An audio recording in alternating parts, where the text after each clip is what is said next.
Hello everyone, in this video, I'll show you how to do Studio Ghibli using ChatGPT. First, upload a clear picture of the person you want to transform. Make sure their face is visible and well lit. Once the image is uploaded, type this prompt into ChatGPT. Turn this person into a character in a Studio Ghibli-style illustration. Keep their main features but make them look like they belong in a peaceful, animated world.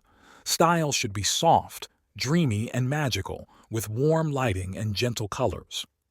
If you want to set a background, you can add that too. For example, put the character in a quiet village during sunset with flowers, trees, and a soft breeze. After you enter the prompt, ChatGPT will generate the Ghibli-style image using the photo you uploaded. It keeps the look of the person but adds that magical, animated style. You can try different prompts like, in a forest with glowing spirits, flying on a broom over a town, walking through a field at sunrise. Each one creates a different Ghibli scene, that's all. Upload the photo, write your prompt, and let ChatGPT create the art. Thanks for watching.